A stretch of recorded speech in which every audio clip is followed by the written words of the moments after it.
Zahos is one of Australia's leading personal finance commentators, currently editor-at-large at Canstar. Previously, she helped establish Money Magazine, Australia's longest-running personal finance publication, and a regular money expert on Channel 9's Today Show. She has a knack for making money matters simple. Effie has a degree in economics from UQ and moved to Sydney when she was in her mid-20s. She's married and is proud mum of 2 children who, she assures us, are reformed spenders thanks to her children's financial literacy book, The Great $20 Adventure. A prolific writer with several publications to her credit, her latest work, A Real Girl's Guide to Money, is the eagerly awaited sequel that serves as a financial guide for women seeking security. Originally published in 2019, the updated version now delves into the challenges of managing living expenses in the wake of a pandemic, as well as the implications of rising rates and inflation. It's an essential resource for women looking to navigate the current financial landscape. Welcome to Pure Health Hub, Effie. Thank you for having me, Lindy. It's an absolute pleasure to be on your program. Thank you. It's a treat to have you. I'm thrilled that you could take the time with us.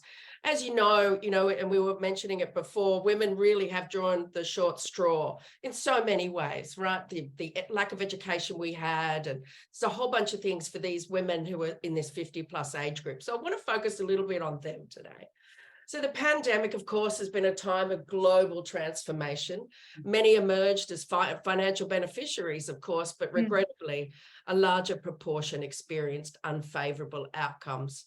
Unfortunately, women are usually the most impacted and have reduced financial security, and we're the ones that live longer. So before we get into that, though, I want to learn a little bit about you. Now, you were certainly a unicorn when you started sharing your knowledge about and tips about finance with the Australian public.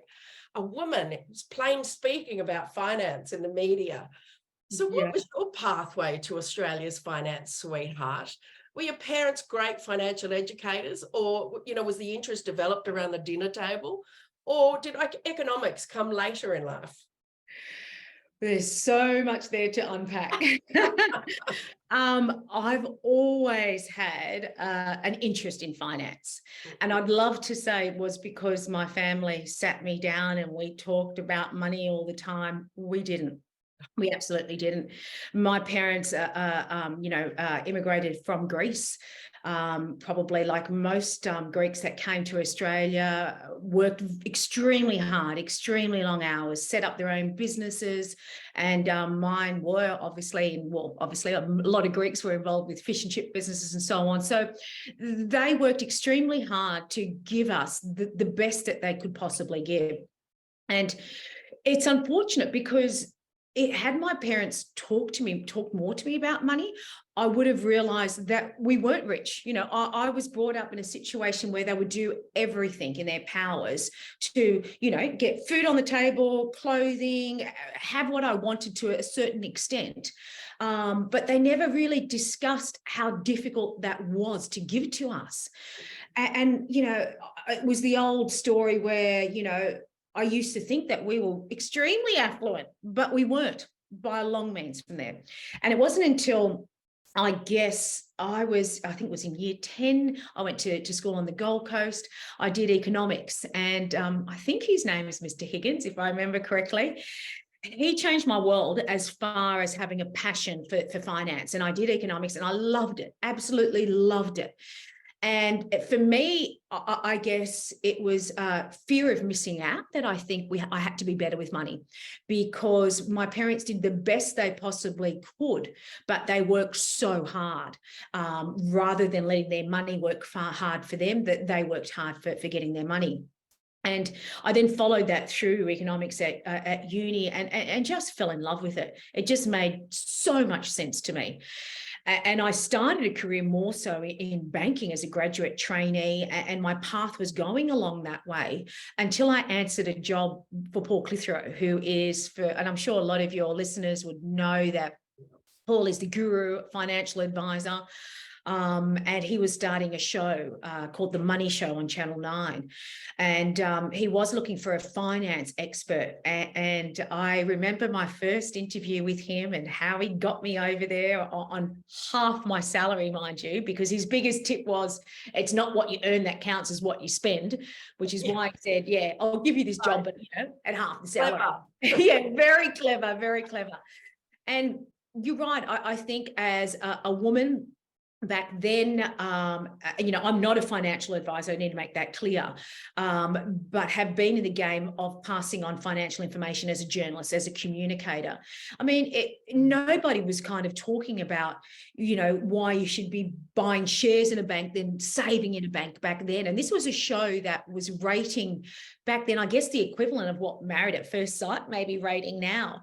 That it was new, it was fresh. And yeah, I guess that's how I kind of started jumping into the world of media and being a communicator. Yeah, and the fact that you love finance and economics, and I think most of us go, which is, I think, a big challenge. But I also think, you're right. Our parents didn't talk to us about it, right? That was the thing. No. So, it's really, that was something. And that's the biggest problem, isn't it? Because they meant well, they mean well, we do mean well, and we want to give our children the best. But the best could be a simple case as, I can't afford that, and here's why. That would have been priceless for me to know that when I was younger, because then I wouldn't have been starting from the beginning myself. And I have 2 kids, and I've definitely been on the side that they're going to know everything. They're going to know that, what it costs and what it takes to earn $1, the value of $1, and the bills and what we sacrifice to give them what they have. Yeah, I think that's hugely valuable. Sadly, I didn't do the same thing, but I think it's hugely valuable to have those conversations. I think, in the old days, it was kind of rude to talk about money, I guess, even to your own family. Yeah, so, yeah. I love that, Well, that's true. I mean, I know my son asks me regularly, what do you earn, Mum? And I'm not quite sure of his intentions. And I keep reminding him, son, I will be skiing when I'm retiring. That's spending the kids' inheritance, just so you know. Yes. This, whatever we do have, we're certainly spending, right? I think we'll have to. I think there'll be a few of us that can afford not to. Yeah, absolutely. I totally agree. And, speaking of these financially trying times, and that's no secret. So what were the key motivators for writing this follow-up book? So what's changed so much? I mean, under those verticals of, inflation. In 2019, why write another book? Look, I guess with money, things change all the time, especially in the area of superannuation. And so the book needed to be tweaked as it is. But what was missing from that book is, while there are tips and strategies throughout the whole lot, it's a very personal account for me. The other book I have, Ditch the Debt, is more strategic strategies. This one was really following my life. At the beginning of every chapter, there is a little bit of a short blurb there as to what happened with me when I had kids. It was a huge surprise. I hadn't planned it. What happened to myself when I first got my first job? I did go on a spending binge. So I'm open, I'm raw and honest with that regard. But there certainly needed to be chapters in there about this cost of living, and really expanded the money makeover. So at the back, what I've done is a blow-by-blow account as to how do you beat the cost of living. It's not going to go away. We know inflation numbers came in a little bit lower last week, which is great. They're going towards the right direction. But I think for those of us who have not yet done this, which I'll be surprised if we haven't looked at our budgets in a pandemic, I don't know how we're surviving, because for the first time I feel that most of us are now questioning, where's my money going? So the book really does take people through a step-by-step guide as to how to give themselves their own financial makeover. Yeah, great. Because I think we sort of seem to be going down this dark hole of, everything's just costing so much more, everything. And it doesn't matter what income you're on too. Look, I know people that, and I say this, that earn 160,000 have got so much debt, and then others that are earning 60,000 and doing rings around them, because it goes back to that saying that I just said, it's not what you earn that counts, what you spend. But right now, I mean, those of us with a mortgage, we've got the RBA coming out tomorrow to discuss their March situation. no matter what kind of situation you're in, the fact is a $500,000 mortgage now requires an extra $1,000 odd per month since rates started going. So you've got to find this money somewhere. This is, yeah, I mean, it's not just like taking it out of, discretionary budget. Yeah. This is, serious, additional money.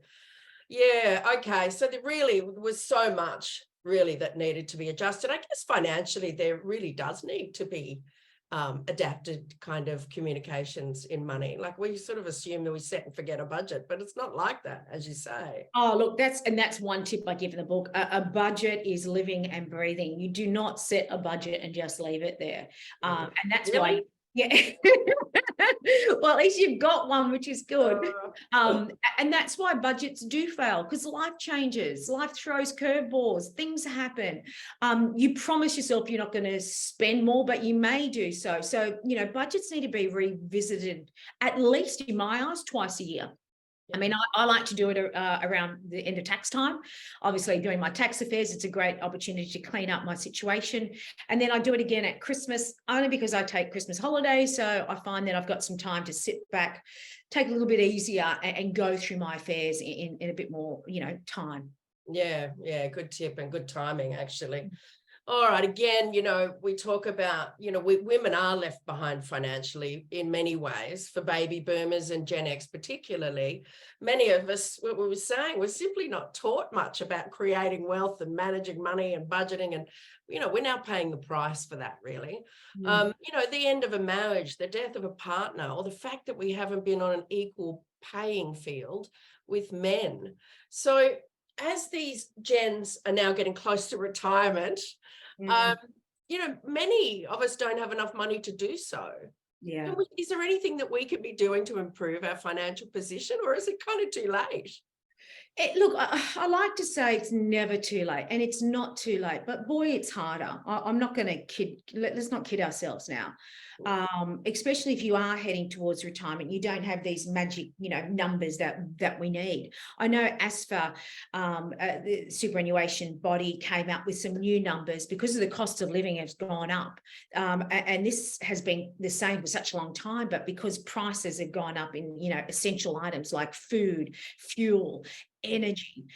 What they're saying now is a couple needs $690,000 in their savings to generate a weekly budget, what someone would need to spend in their retirement if they want a comfortable retirement. So a comfortable retirement to them is that you want to go on a holiday, international, you want to go out sometimes to eat, you want a dignified retirement. And that income, I think, was about, I've got this number here, about $69,000 a year for a couple. As a single person, you need just under 50,000, which would mean you need capital of just under 600,000. Who's got that in their super fund? Yeah, right. We don't. Not now. My daughter, or viewers. I get confused with them sometimes. Yeah, viewers definitely. Our kids. Definitely, because they've got their mandatory SG contributions, their boss has to pay it. That kicks in straight away when they start working. Yeah. Unfortunately for us women that are a little bit more mature, that would not have happened when we first started working. And so we don't have that. In fact, there's a huge shortfall between what someone like ASFA says you need and what we're actually retiring on. And then there is the gap that you mentioned between men and women. And because there is this gap that starts from pay, then, that then has ramifications moving forward with all wealth building. We're not buying, the property. If we're not buying property, we're not creating wealth. If we're not creating wealth, we're retiring without wealth. And then we're relying on the pension, which is why there are women right now living in poverty. Yeah. So what can you do? I mean, the good news is that if you are listening now and thinking, I don't have 600,000 in a super fund, I don't have that, nowhere near that. My tip would be definitely have a chat to a financial information officer with Centrelink Services Australia. Right. They do have people there. It's free. They're not financial advisors, but they can kind of work out what benefits you would be able to get. And they've got a benefit finder online, which is really handy, a little calculator. Oh, okay. There is a sweet spot between pension and super that combined together can give you a nice little lifestyle. And it's just working out what is that sweet spot. What are all your concessions? Because, like, for example, in the Northern Territory, if you're on the pension card, there's up to about $3,000 in concessions there for people in retirement, pensioners, that they could be getting. Are you getting all that? Because unfortunately, it's not automatic. It's up to us to actually do the hard yard, because it's not just going to, miraculously come into your bank account. But that's a good starting point to actually make sure you're getting what you are entitled to. Yeah, and I'm glad you pointed out those, those Centrelink tools, really, because, that was one of the questions I was going to come up, I was going to ask you next is, what have we got? What other tools that do we have? And sorry, just going back to that amount of 690,000. So that's gone up quite a lot. What was the number before? I think we were talking about it's gone up 50,000.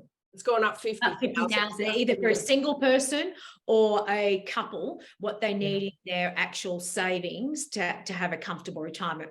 And that's come down basically to the cost of living. Yeah. I mean, the other tool that's worth looking at too is National Seniors Australia has a great concessions calculator.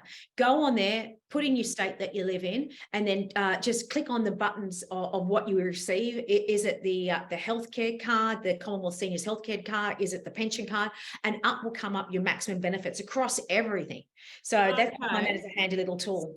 So that's the seniors, Australian seniors. Okay. Yeah, National Seniors Association. Yeah. Yeah, that's great. Because it's a minefield, I think, trying to find what you can get. Well, it is, and it's surprising, sorry to cut you off, but I was reading this other statistic that as many as, I think, 40% of people that have concession cards don't get their concessions. And that's again because it's not automatic. Right. Yeah, most of them aren't automatic. Some are. Yeah, and you've got to spend your time researching this and poking and so they certainly don't let you know. They don't want to publicize what's available, I guess. Oh God. So I guess that was the question. I mean, with living on the line financially, that the growth of that over the last few years has been exponential. Yeah. So, yeah. Is there any other tools that you can think of? So we've got seniors, we've got Centrelink. You're right there. You want to? I know. I think I feel like a drink, but I didn't bring one. Sorry. Yes. You're right. I think so. Yes. Apologies. Yeah, so we've got seniors, we've got Centrelink, and they're probably the two key ones to enable people to, work out exactly what they could be entitled to. I think so. And also, look, financial advisors too, but unfortunately they do cost a lot. I would like that, and I know the industry is looking into that to be more affordable. Yeah. But you can't underestimate good quality advice. It's just at what price and can you afford it? Yeah. But definitely those first two portals I would use because they're both free. Yeah, well, exactly. Yeah. There's nothing wrong with that. Free and good quality is what we're about, right? Absolutely. So coming back a little bit to our school, our education, do you think personal finance should be taught in schools? Look, absolutely. Absolutely. I understand that the school curriculum is jam-packed and teachers are very busy with what they've got to do. And then you could argue, if you're going to teach financial literacy, shouldn't you be teaching health and nutrition? Because financial wellness is just as important as, say, health and wealthy nutrition and so on. Very true. We have a lot of sugar and not a lot of fat, so I'm definitely not a health expert, but I can see that is a valid point, and you could argue for that as well. Now, I do sit on the board of Extra, which is a not-for-profit organisation for financial literacy. And we have just put out within schools, because the banks have now pulled out of schools, which is great, but it did leave a big hole, I've got to say. Parents want schools to teach their kids. They actually do want that. Whether that be their time poor or whether they just don't have the skill set themselves. A lot of the research has come back that says parents, would be happy for them to be taught at schools. So what Extra has done as a program that is free, online and facilitated, and schools just need to register. It was only launched last November, and I believe already over 100,000 students have done that course. I've sat in a few of them and they are great. Extra has done a brilliant job putting this course together. But in some cases, financial literacy is taught, but it depends on where and what class sometimes, and it depends on the school. Yeah. But the challenge for parents is that we are in a digital economy, And I feel a lot of parents may not know how to approach it when it's digital. I do have a 16-year-old and a 22-year-old, and my approach with the 16-year-old has been very different to the 22-year-old because so much has changed already for him. Right. And his first purchase was to download an app, and it was digital, not using cash. So I've had to change the approach for him so that he can navigate digital spending and still stay on top of it. Gosh, we don't even think about the fact that it's a digital is a different world. I'm still thinking about, money in, money out.